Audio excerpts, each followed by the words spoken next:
Hello everyone. Today we're going to be taking a look at the Joby Wavo Plus, a compact on-camera shotgun microphone.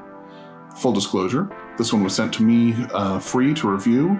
However, I'm not being compensated beyond that in any way, and my opinions are entirely my own.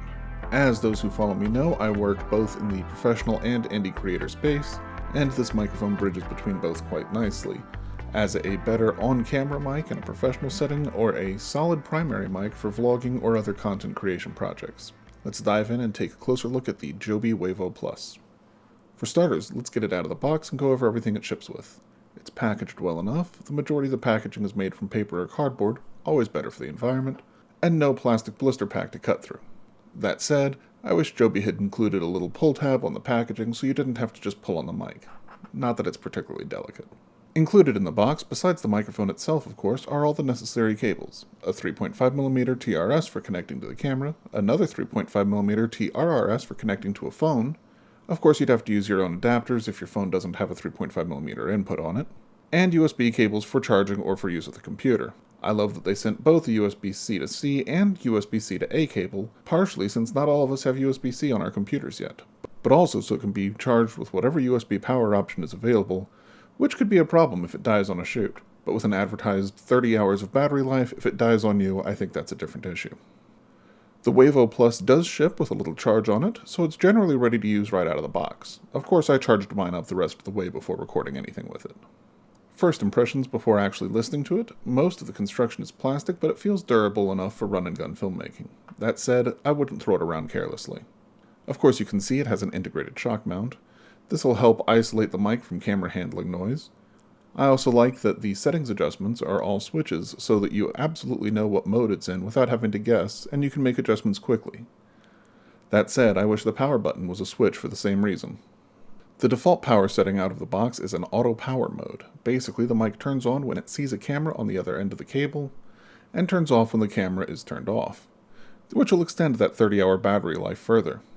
Of course, you can also double tap the power button to put it into an always-on mode, but obviously you'll want to turn it off manually when you're done recording if you leave it in that setting. And I'm not sure there's any value to that setting unless the auto power doesn't register that your camera is there for some reason. With everything I've plugged it into, the auto power works perfectly. The battery indicator light on the front will change from green to amber and then to red when the battery is low. Back into the other settings, you've got 3 switches on the Wavo Plus. The first is a safe track mode, which records one track 10 decibels lower than the other. This will help cover you if what you're recording suddenly and unexpectedly gets louder. Especially if you're recording something unscripted, I'd suggest leaving this turned on. The mic is recording mono to your camera's stereo track anyway, you may as well cover yourself and just mute the track you don't need in post. That said, I noticed that SafeTrack doesn't appear to work on all devices and applications. When plugged into my iPhone, one app I tried didn't show 2 channels of audio at all, and another one didn't show any difference between left and right when SafeTrack was turned on. As with any new gear, you'll want to test with your setup to find the best settings. Next, you've got a high-pass filter switch. This is a 100Hz high-pass filter which will help eliminate low noises and rumble. It's not going to completely make bad air conditioner noise go away, but it will make a noticeable difference. Again, not a bad setting to leave on, unless you're recording someone with an exceptionally deep voice. Finally, you've got the gain switch, which gives you a -10, a 0, and a +15 decibel setting. Obviously, you would make fine-tuning adjustments to your record level in the camera or recorder you're using, but it's nice to have range since not all devices capture audio at the same level. Beyond settings, you've also got a knob on the back for setting the headphone level, and a headphone jack on the cold shoe mount.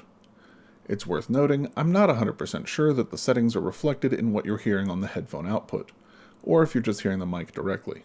My personal opinion is, unless you have no other option with your setup, you should always monitor your audio on the camera or recorder you're using, rather than on the microphone itself, so that you actually know what's being recorded. Also, fair warning, when listening on headphones, adjusting the volume or any of these settings on the microphone is loud. If I were going to change anything, I'd move the controls to the lower section and keep the mic more isolated, as it is impossible to adjust anything without making a sound that would be recorded. So enough about packaging and specs, let's talk about how the microphone can actually be used. Joby has it marketed as being made for compact premium vlogging cameras. Whatever that means in reality is debatable, but it is great as an on-camera mic whether you're using it in a content creator or vlogging context, booming it out over an interview subject for a doc, or just using it as a better on-camera mic in a more professional setting. Of course, one of the features that really stood out to me on paper was the option to record via USB. So the first thing I wanted to test was plugging it into the computer and recording via USB. Unfortunately, I was a bit disappointed with the results. When connected via USB, there's a high-pitch hum around the 4500 Hz range. It's not very loud, and at first I thought it was a sound from my computer, but the sound goes away immediately when unplugging the mic from USB. It's still usable in a pinch, but you'd have to roll that sound out in post. I also did some minor testing using the mic in conjunction with Zoom and other video conferencing platforms, and again, the mic shows up right away, but that high-pitched sound is also there. Zoom's built-in noise reduction seems to filter it out, but it's noticeable on platforms like Google Meet. I tested the mic on both my desktop and my laptop and still found that hum present. I did not have time to reach out to Joby or troubleshoot further before recording this review. Assuming this is an issue with the microphone in general, that is a significant flaw. If I find a fix or a better workaround beyond EQing it, I'll update this review. The disappointing USB issue aside, the mic otherwise sounds quite good. It has a supercardioid polar pattern, and as such is very directional. The sound rejection from off-axis sound is very good and immediately obvious when rotating the mic, which would make this a great mic for use in a somewhat noisy environment.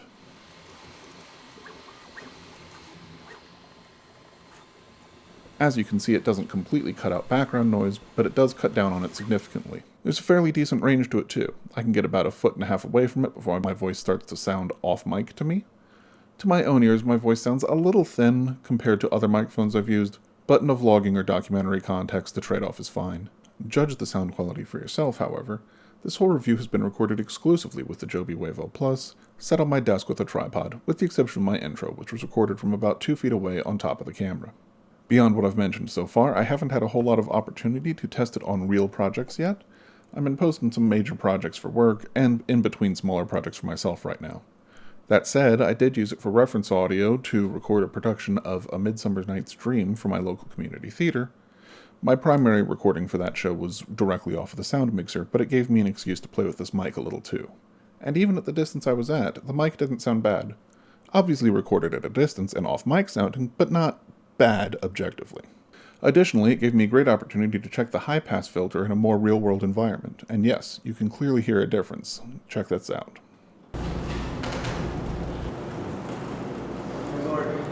As I said, I haven't had a whole lot of time to use this mic in a more real-world setting yet, and I'll probably post an additional review and comparison video once I've had more time with it.